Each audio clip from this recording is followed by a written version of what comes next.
right, for Geometry 2.4, it says reteaching at the top, but actually this is the first time you've learned this lesson. So there are two different laws we're learning today for geometry, and the first one is the Law of Detachment.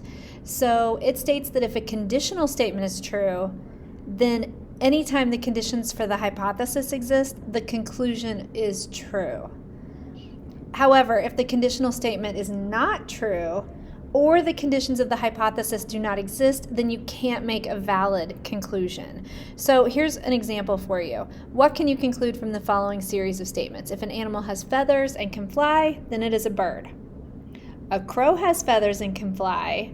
So is the conditional statement true? So here's our conditional statement. If an animal has feathers and can fly, then it is a bird. The conditional statement is true. Do the conditions of the hypothesis exist? So the hypothesis is a crow has feathers and can fly. So that's also true. So therefore you can conclude that a crow then is a bird. So what we're doing is we're taking one whole sentence and we're detaching it. Like we are taking one part and separating it and taking the other part and separating it. So that's the whole detachment part. If an animal has feathers and can fly, it is a bird. A crow has feathers and can fly, therefore it is a bird. So we're detaching things. We're making them into separated out sentences. Okay, here's a non-example. If an animal has feathers and can fly, then it is a bird. A bat can fly. However, did it just say can fly? It also said has feathers. And right here, all we're saying is a bat can only just fly. So that's part of it. So the conditional statement, which is the first one, this conditional statement is true. However, the conditions of the hypothesis do not exist because it doesn't say anything about a bat having feathers. So therefore, no conclusions can be made. Okay, so let's try a few. Use the law of detachment to make a valid conclusion based on each conditional. Assume that the conditional statement is true. So here we go. If it is Monday, then Jim has Taekwondo practice. The date is Monday, August 25th. So the conclusion would be Jim has Taekwondo practice.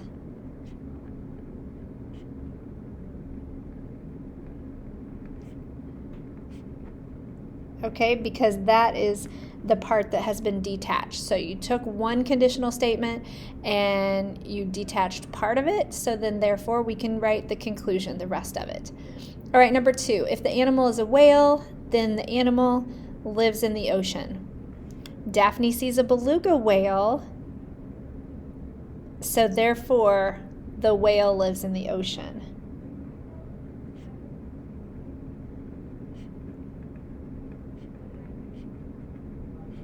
Okay, and I probably could have gotten more specific and put the beluga whale lives in the ocean, but it's okay because the conditional statement didn't have that specific. Number 3, if you live in the city of Miami, then you live in the state of Florida. Janie lives in Florida. So what they're saying is they detached the last part, not the first part. So it didn't say anything about her living in Miami. It just says that she lives in Florida. So this is an example of one where no conclusion is possible. So no conclusion is possible. All right, number 4, if a triangle has an angle with a measure greater than 90, then the triangle is obtuse. In triangle GHI, the measure of angle HGI equals 110.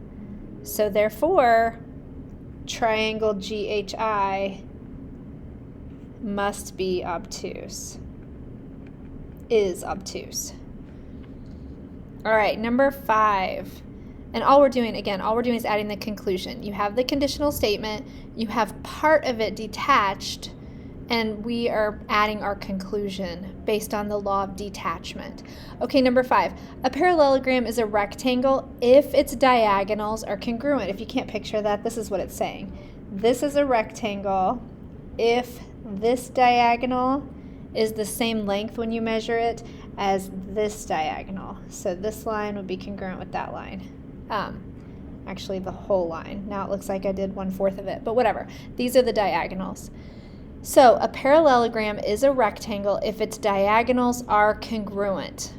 Lincoln draws a parallelogram on a piece of paper. Okay, but his probably looks like mine. Actually, let's just say it looks worse. Whatever. I mean, if you got out a protractor and tried to measure these corners, or you got out a ruler and actually measured the diagonals, these are not going to be perfect because I'm just drawing it on a piece of paper. So therefore, no conclusion is possible.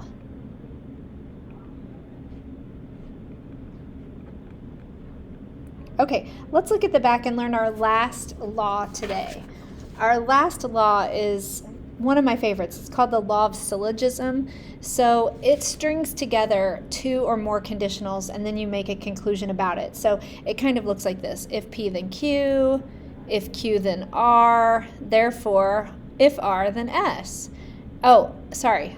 Let me rephrase. P, then Q. Q, then R. R, then S. So therefore, P, then S. So wherever you started, it's kind of like that book, If You Give a Mouse a Cookie. If you give a mouse a cookie, he does this. If you give him that, he does this. If you give him this other thing, he does this other thing. So therefore, if you give a mouse a cookie, whatever the ending thing is.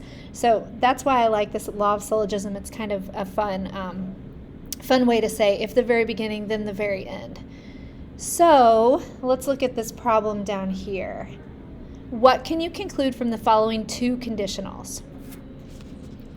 If a polygon is a hexagon, think about what a hexagon looks like. If a polygon is a hexagon, then the sum of its angle measures is 720 degrees. If a polygon's angle measures sum to 720 degrees, then the polygon has 6 sides.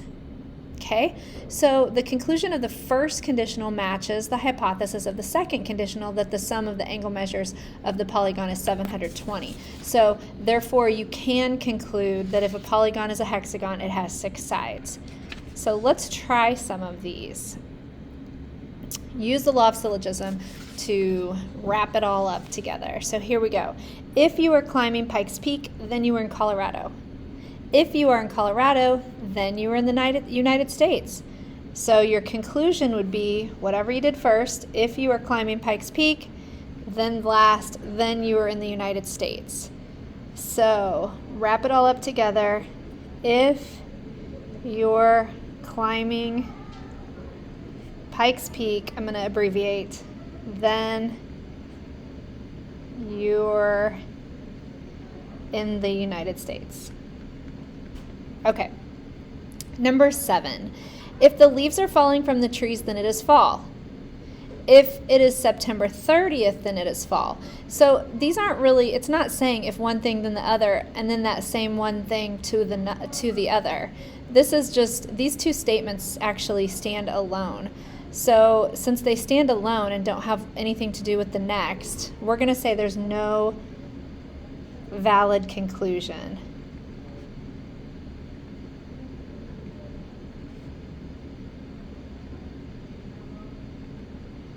Okay, let's check out number 8. If it is spring, then the leaves are coming back on the trees. If it is April 14th, then it is spring.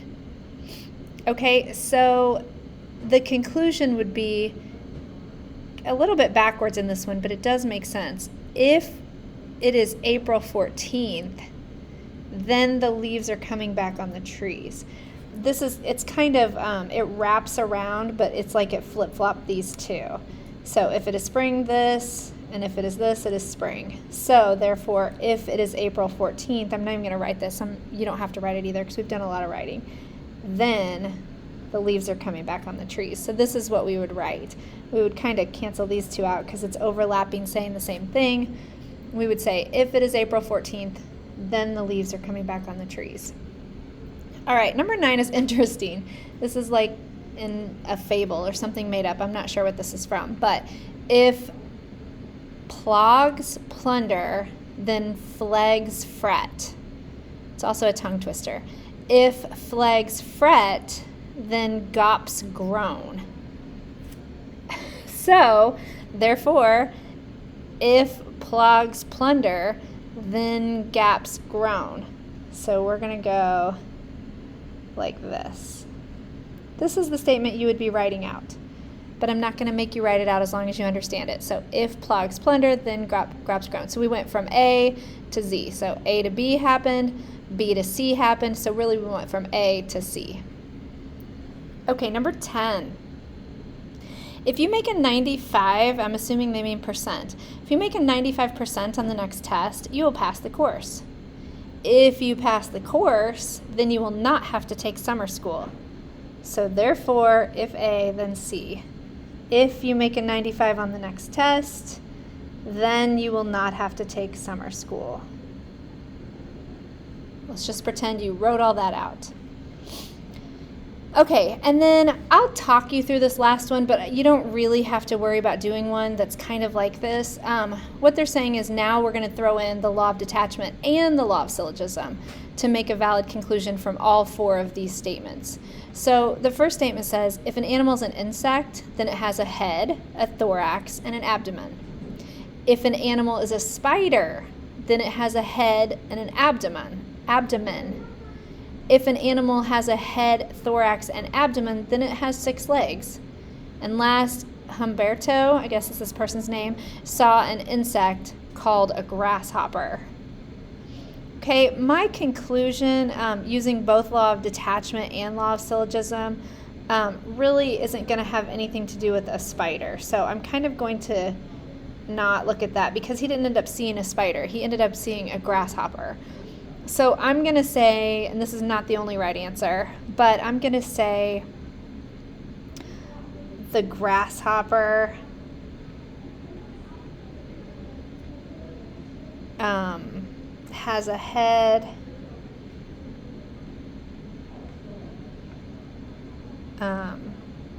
thorax, an abdomen, and 6 legs. I think that wrapped up almost everything except the spider part. So using the law of detachment and the law of syllogism, I can say that the grasshopper has a head, a thorax, and 6 legs. And it says which statements you used in your reasoning. So I used all of them but 2 really. But again, you won't have to do anything like this. You basically just need to understand the law of syllogism, which is, again, if A then B, if B then C, then therefore if A then C.